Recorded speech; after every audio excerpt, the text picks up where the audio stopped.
ജനുവരി 30 ദേശീയ കുഷ്ഠരോഗ നിർമ്മാർജ്ജന ദിനമായി ആചരിക്കുന്നു. ഈ അവസരത്തിൽ കുഷ്ഠരോഗത്തെ പറ്റിയാണ് നമ്മൾ ഇന്നിവിടെ ചർച്ച ചെയ്യാൻ പോകുന്നത്.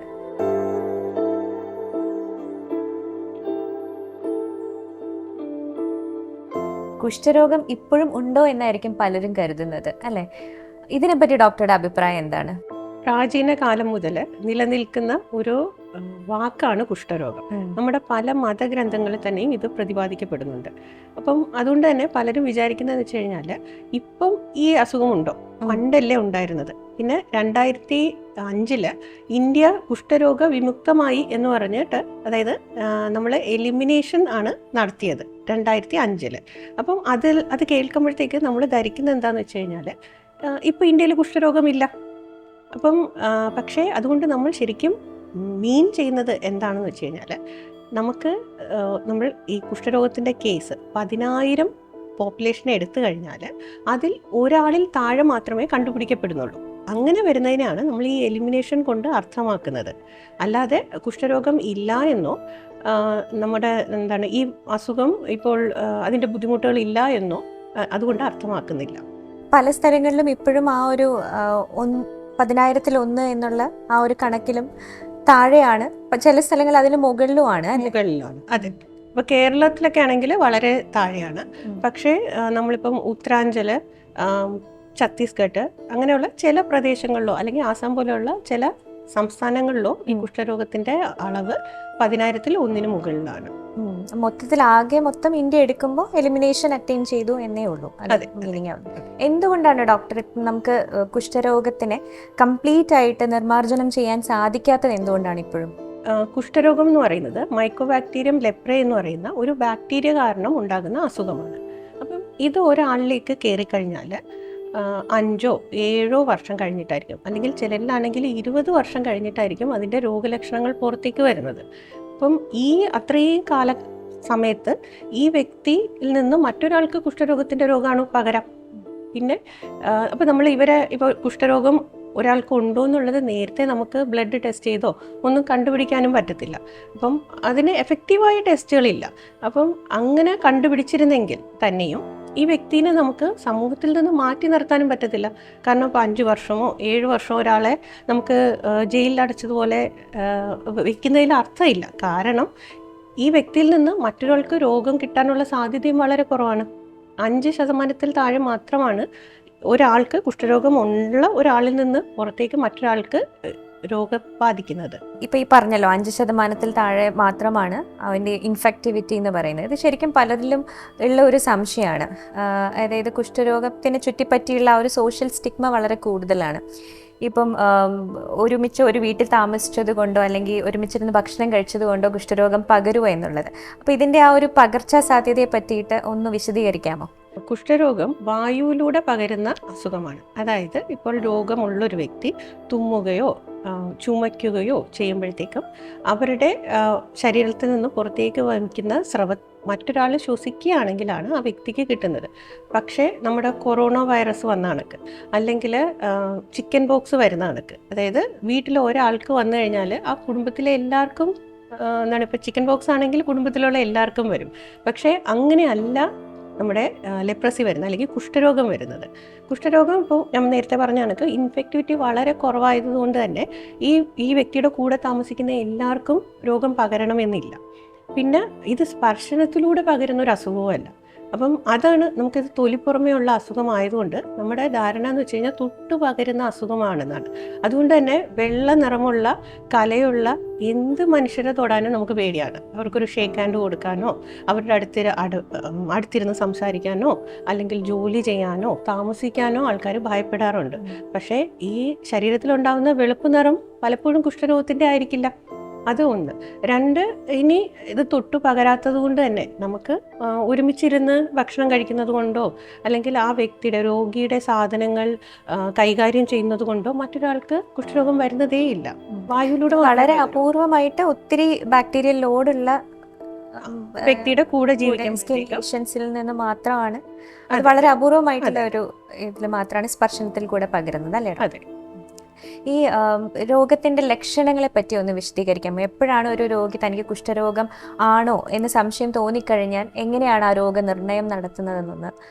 നമുക്ക് ശരീരത്തിൽ സ്പർശനം അറിയാത്ത, അതായത് തൊട്ടാലും മനസ്സിലാവാത്ത പാടുകൾ, ചൂട്, തണുപ്പ് അല്ലെങ്കിൽ തൊടുന്നത് മനസ്സിലാവാത്ത പാടുകൾ, നിറവ്യത്യാസമുള്ള പാടുകൾ, അത് എപ്പോഴും പലപ്പോഴും വെള്ള നിറം തന്നെ ആവണമെന്നൊന്നുമില്ല, ചുവന്ന നിറമോ ബ്രൗൺ നിറമോ ആകാം. അല്ലെങ്കിൽ ഞരമ്പുകളിൽ തടുപ്പോ വേദനയോ നീരോ അങ്ങനെ എന്തെങ്കിലും, അല്ലെങ്കിൽ ബലക്ഷയം, നമ്മൾ കയ്യിൽ നിന്ന് സാധനങ്ങൾ വഴുതി പോകുക, അപ്പോൾ കാലിൽ നിന്ന് ചെരുപ്പ് ഊരി പോകുക, അല്ലെങ്കിൽ കാലിൽ മുറിവുകൾ ഉണ്ടാവുക, അതായത് ഉണങ്ങാത്ത വേദനയില്ലാത്ത മുറിവുകൾ, പിന്നെ കണ്ണടയ്ക്കുമ്പോഴത്തേക്ക് പൂർണ്ണമായിട്ട് അടയ്ക്കാൻ പറ്റാതെ വരിക. അപ്പോൾ ഇങ്ങനെയുള്ള വ്യത്യാസങ്ങൾ നമ്മളിൽ കാണുന്നുണ്ടെങ്കിൽ അടുത്തുള്ള ഒരു ഡെർമറ്റോളജിസ്റ്റിനെ പോയി കണ്ട് ഇത് കുഷ്ഠരോഗത്തിൻ്റെ അല്ല എന്ന് സ്ഥിരീകരിക്കേണ്ടതാണ്. ഇപ്പോൾ കുഷ്ഠരോഗമാണ് എന്ന് സ്ഥിരീകരിക്കുന്നത് എങ്ങനെയൊക്കെയാണ്? അതായത് ക്ലിനിക്കലി മാത്രമാണോ അതോ മറ്റെന്തെങ്കിലും ടെസ്റ്റുകൾ അതിൻ്റെ കാര്യത്തിന് വേണ്ടിയിട്ട് ചെയ്യേണ്ടതുണ്ടോ എന്നുള്ളത് ഒന്ന് വിശദീകരിക്കാം. അതെ, ഇപ്പോൾ രോഗിക്ക് ഒരു രോഗലക്ഷണം കണ്ടു, അപ്പോൾ അവർ അടുത്തുള്ള ഡോക്ടറെ അടുത്ത് പോയി. അപ്പം ഒന്ന്, നമുക്ക് എത്ര അടയാളങ്ങളുണ്ടെന്ന് നോക്കണം, അപ്പോൾ ശരീരം മുഴുവനായിട്ട് പരിശോധിക്കേണ്ടി വരും. പിന്നെ രണ്ട്, ഇതിൽ സെൻസേഷൻ ഉണ്ടോ ഇല്ലയോ എന്ന് നോക്കണം. പിന്നെ അപ്പോൾ തന്നെ നമുക്ക് ഏകദേശം ഇത് ആണോ എന്നുള്ളൊരു സംശയം വരും. ഇനി ചെയ്യുന്നത് സ്ലിറ്റ് സ്കിൻ സ്മിയർ എന്ന് പറഞ്ഞിട്ടുള്ളൊരു ടെസ്റ്റാണ്. ഇത് കഴിഞ്ഞിട്ടാണ് നമ്മൾ തൊലിയെടുത്തും പരിശോധിക്കാം. അപ്പം ഇത് ഈ പറഞ്ഞിരിക്കുന്ന ടെസ്റ്റും കാര്യങ്ങളും എല്ലാം തന്നെ ഒരു OP ബേസിസിൽ ചെയ്യാവുന്നതേ ഉള്ളൂ. അതുകൊണ്ട് തന്നെ പേഷ്യൻറ്റിന് അല്ലെങ്കിൽ ഒരു വ്യക്തിക്ക് എന്തെങ്കിലും സംശയം ഉണ്ടെങ്കിൽ ഡോക്ടറെ കണ്ടു കഴിഞ്ഞാൽ നമുക്ക് ഇതെല്ലാം തിട്ടപ്പെടുത്താവുന്നതാണ്. അപ്പോൾ അതുകൊണ്ട് ഒരുപാട് സമയം പോകുകയോ ഒരുപാട് വിസിറ്റ് വേണ്ടി വരികയോ ഒന്നും സാധാരണഗതിയിൽ ഉണ്ടാവാറില്ല. ഈ രോഗം വൺസ് ഡയഗ്നോസ് ചെയ്ത് കഴിഞ്ഞാൽ പിന്നെ എങ്ങനെയാണ് അതിൻ്റെ ചികിത്സാ രീതിയെ പറ്റി ഒന്ന് വിശദീകരിക്കാം. നമ്മൾ നമ്മുടെ ചികിത്സയ്ക്ക് സഹായമാകാൻ വേണ്ടിയിട്ട് രോഗമുള്ളവരെ രണ്ടായിട്ടാണ് തരംതിരിക്കുന്നത്. ഒന്ന്, 5-ൽ താഴെ അടയാളങ്ങളുള്ള, 1-ൽ താഴെ ഞരമ്പിൻ്റെ ഇൻവോൾവ്മെൻ്റ് ഉള്ള, നമ്മൾ സ്ലിറ്റ് സ്കിൻ സ്മിയർ ചെയ്യുമ്പോൾ നെഗറ്റീവായിട്ടുള്ള ആൾക്കാരെ നമ്മൾ പോസി ബാസിലറി എന്നും, 5-ൽ കൂടുതൽ അടയാളങ്ങളുള്ള, 1-ൽ കൂടുതൽ നെർവ് ഇൻവോൾവ്മെൻ്റ് ഉള്ള, സ്ലിറ്റ് സ്കിൻ സ്മിയറിൽ പോസിറ്റീവായിട്ട് ബാക്ടീരിയ കാണുന്ന ആൾക്കാരെ മൾട്ടി ബാക്ടീരിയ ആയിട്ടും തരം തിരിച്ചിട്ട് നമ്മൾ മരുന്ന് കൊടുക്കുകയാണ് ചെയ്യുന്നത്. ഇപ്പോൾ ഗുളികകളാണ് കൊടുക്കുന്നത്, ഇഞ്ചക്ഷൻ ഒന്നുമില്ല. അതാണ് അടുത്ത ഒരു നല്ല കാര്യം. എന്താണ്, ഈ ഗുളിക ഫ്രീ ആയിട്ട് എല്ലാ സർക്കാർ ആശുപത്രികൾ മുഖേനയും നമുക്ക് ലഭ്യമാക്കാറുണ്ട്. പിന്നെ ഇത് ഒരു 3 മരുന്നുകളുടെ ഒരു കൂട്ടമായിട്ട്, അതായത് മൾട്ടി ഡ്രഗ് തെറാപ്പി എന്നാണ് ഇതിനെ പറയുന്നത്. അപ്പോൾ അത് മാസത്തിൽ ഒരിക്കൽ കഴിക്കേണ്ടതും പിന്നെ 27 ദിവസങ്ങളിലേക്ക് കഴിക്കാനുള്ളതും ചേർന്നിട്ട് അടങ്ങിയിട്ടുള്ള ഒരു ബ്ലിസ്റ്റർ പാക്കായിട്ട് ആണ് രോഗിക്ക് കൊടുക്കുന്നത്. അപ്പോൾ ഇത് സൂക്ഷിച്ച് വെക്കാനും കൊണ്ട് നടക്കാനും ഒക്കെ വളരെ എളുപ്പമാണ്. അപ്പം ഈ രോഗി മരുന്ന് എടുക്കുന്ന അവസ്ഥയിലോ മരുന്ന് കഴിച്ച് കഴിഞ്ഞ ശേഷമോ അല്ലെങ്കിൽ ഈ രോഗം തന്നെ കണ്ടുപിടിക്കുന്നതിന് മുൻപെയോ ചിലപ്പോൾ ചുവന്ന് ഈ റാഷസ് എല്ലാം കൂടെ ചുവന്ന് പനിയോടുകൂടിയോ സന്ധിവേദനയോട് കൂടിയോ അല്ലെങ്കിൽ ചിലപ്പോഴാണെങ്കിൽ എന്താണ് ദേഹം പുതിയ റാഷസോട് കൂടിയോ പ്രത്യക്ഷപ്പെടാറുണ്ട്. അപ്പം ഇങ്ങനെ വരുന്ന സാഹചര്യത്തിൽ നമ്മൾ പലപ്പോഴും വിചാരിക്കുന്നത്, മരുന്ന് കഴിക്കുന്ന വ്യക്തിയാണെങ്കിൽ നമ്മൾ വിചാരിക്കുന്നത് ഇയാൾക്ക് മരുന്ന് പിടിച്ചില്ല, മരുന്നിൻ്റെ സൈഡ് എഫക്റ്റ് ആയിരിക്കും. അപ്പോൾ അങ്ങനെ നിങ്ങൾക്ക് തോന്നുകയാണെങ്കിൽ സ്വന്തമായിട്ട് MDT മരുന്ന് നിർത്തരുത്. നമ്മുടെ ഡോക്ടറെ അടുത്ത് തിരിച്ചു പോകുക, ഇതിൻ്റെ എന്താണെന്ന് കൃത്യമായിട്ട് കണ്ടുപിടിക്കുക, എന്നിട്ട് അതിനുള്ള ചികിത്സ എടുക്കണം. കാരണം പലപ്പോഴും അത് റിയാക്ഷൻ എന്ന് പറയുന്ന ഒരു പ്രതിഭാസമാണ്. ഇതെന്തുകൊണ്ട് വരുന്നു എന്ന് വെച്ചാൽ നമ്മുടെ തന്നെ രോഗപ്രതിരോധ ശക്തിയിലുണ്ടാകുന്ന ഏറ്റക്കുറച്ചിലുകൾ കൊണ്ട് ഈ ബാക്ടീരിയ ആയിട്ട് നമ്മുടെ രോഗപ്രതിരോധ ശക്തി അടി ഉണ്ടാക്കുമ്പോഴത്തേക്കും ഉണ്ടാവുന്ന ഒരു എഫക്റ്റാണ് ഈ റിയാക്ഷൻ. അപ്പോൾ പലപ്പോഴും അതൊരു ട്രീറ്റ്മെൻറ്റിൻ്റെ ഭാഗമായിട്ട് തന്നെ കാണാറുള്ളതാണ്. അപ്പം അതുകൊണ്ട് പേടിക്കേണ്ട, കൃത്യമായി അതിനും കൂടെ വേണ്ടിയിട്ടുള്ള ട്രീറ്റ്മെൻറ്റ് MDTയുടെ കൂടെ എടുത്താൽ മതിയാകും. ഈ രോഗത്തിൻ്റെ ഒരു പ്രത്യേകത എന്താണെന്ന് വെച്ച് കഴിഞ്ഞാൽ ഇത് സമയത്ത് നിർണ്ണയിച്ചിട്ടില്ല എന്നുണ്ടെങ്കിൽ, അത് വളരെ നേരത്തെ ഇത് നിർണ്ണയിച്ച് ഇതിൻ്റെ ചികിത്സ ആരംഭിച്ചിട്ടില്ല എന്നുണ്ടെങ്കിൽ അത് പല വൈകല്യങ്ങളിലേക്കും പല ഡീഫോമിറ്റീസിലും അല്ലെങ്കിൽ അതർ കോംപ്ലിക്കേഷൻസ്, ഞരമ്പുകളെ ബാധിക്കുന്ന രോഗമായതുകൊണ്ട് തന്നെ കോംപ്ലിക്കേഷൻസിലേക്ക് അത് പോകും എന്നുള്ളതാണ് അല്ലേ ഡോക്ടർ? അപ്പം ആ വൈകല്യങ്ങൾ എന്തൊക്കെ കോംപ്ലിക്കേഷൻസ് ആണ് ഇതിന് വരുന്നതെന്ന് ഒന്ന് ഡീറ്റെയിൽ ആയിട്ട്. നമുക്ക് ഇപ്പോൾ ഒരു വേദന ഒരു നല്ല കാര്യമാണ്. എന്ന് വെച്ചാൽ ഇപ്പം നമ്മുടെ കയ്യിലൊരു മുറിവ് വന്നു, നമ്മളത് സമയത്ത് കണ്ടുപിടിക്കും. ആ മുറിവ് അവിടെ ഇരിക്കുന്നത് കാരണം തന്നെ നമ്മൾ മറ്റൊരു അണുബാധ വരാതെ അതിനെ നോക്കും. പെട്ടെന്ന് തന്നെ അത് ഉണക്കിയെടുക്കാനായിട്ട് ശ്രമിക്കും. കാരണം വെച്ചാൽ നമുക്ക് വേദനയുണ്ട്, അപ്പോൾ ഈ ഉണങ്ങിയാലേ വേദന പോകത്തുള്ളൂ. പക്ഷേ ലെപ്രസിയുടെ കാര്യത്തിൽ നമുക്ക് വേദനയില്ല. അപ്പോൾ അതുകൊണ്ട് തന്നെ പലപ്പോഴും രോഗികൾ ഈ മുറിവിനെ ഇഗ്നോർ ചെയ്യാനാണ് സാധ്യത കൂടുതൽ. അങ്ങനെ വരുമ്പോഴത്തേക്കും അവിടെ അണുബാധ വരാം. പിന്നെ അണുബാധ വന്നു കഴിഞ്ഞാൽ അത് നമ്മുടെ എല്ലിനെ തന്നെ ബാധിക്കാം. അങ്ങനെയാണ് നമുക്ക് പലപ്പോഴും നമ്മുടെ കയ്യിലും കാലിലുള്ള വ്രണങ്ങൾ മൂർച്ഛിച്ചിട്ടാണ് നമുക്കതെന്തെങ്കിലും ഒരു അപാകതയിലേക്ക് എത്തുന്നത്, അല്ലെങ്കിൽ ഒരു അംഗമകം വരെ സംഭവിക്കാനുള്ള സാധ്യതകൾ ഉണ്ടാകുന്നത്. പിന്നെ നമ്മളിത് നെർവാണ് ബാധിക്കുന്നത്. അപ്പോൾ അതുകൊണ്ട് തന്നെ അത് സപ്ലൈ ചെയ്യുന്ന മസിൽ ക്ഷയിക്കാം. അങ്ങനെ വരുമ്പോഴത്തേക്കും ആ കൈയുടെ അല്ലെങ്കിൽ കാലിൻ്റെ ഉപയോഗം കുറഞ്ഞു വരും. അതായത് നമുക്കൊരു സാധനം കയ്യിൽ പിടിക്കാൻ പറ്റുന്നില്ല, ചിലർക്കാണെങ്കിൽ ബ്രഷ് യൂസ് ചെയ്യാൻ പോലും പറ്റത്തില്ല. അപ്പം അതൊക്കെ നേരത്തെ കണ്ടുപിടിച്ചാൽ നമുക്ക് എന്ത് പറ്റും, ഇത്രയും ഒരു ഇത്രയും ഒരു രോഗം മൂർച്ഛിച്ചിട്ട് അല്ലെങ്കിൽ ഇങ്ങനെയൊക്കെയുള്ള അവസ്ഥകളിലേക്ക് പോകുന്ന ആ സാധ്യതയെ തന്നെ ഒഴിവാക്കാനായിട്ട് പറ്റും. കുറെ കഴിഞ്ഞ ഇതൊരു ഇറിവേഴ്സിബിൾ ആയിട്ടുള്ള ഒരു ഡാമേജിലോട്ട് അതെ അതെ അതെ തിരിച്ച് നമുക്ക് ചികിത്സ ചെയ്താലും മാറ്റിയെടുക്കാൻ പറ്റാത്ത ഒരു ഡാമേജിലോട്ട് അത് എത്തിപ്പെടും അല്ലേ? എന്തൊക്കെയാണ് ഡോക്ടർ ഈ ലെപ്രസി ബാധിതരുടെ കുടുംബാംഗങ്ങൾ എന്തൊക്കെ കാര്യങ്ങൾ ശ്രദ്ധിക്കണം? ഒന്ന്, ഇത് 100% ട്രീറ്റബിൾ ആയിട്ടുള്ള ഒരു കണ്ടീഷനാണ്. അപ്പം അതുകൊണ്ട് തന്നെ നമ്മൾ പേടിക്കേണ്ട ആവശ്യമില്ല. പിന്നെ ആദ്യത്തെ ഡോസ് മരുന്ന് കഴിക്കുമ്പോൾ തന്നെ ഈ വ്യക്തി 90% നമുക്ക് മറ്റൊരാൾക്ക് രോഗം കൊടുക്കാനുള്ള സാധ്യത അവിടെ ഇല്ലാതാവുകയാണ്. അപ്പം അതുകൊണ്ട് തന്നെയും നമുക്ക് ഇദ്ദേഹത്തിനോട് അടുത്ത് ഇടപഴകുന്നതുകൊണ്ടോ കൂടെ താമസിക്കുന്നത് കൊണ്ടോ ജോലി ചെയ്യുന്നത് കൊണ്ടോ യാതൊരു ബുദ്ധിമുട്ടും ഇല്ല.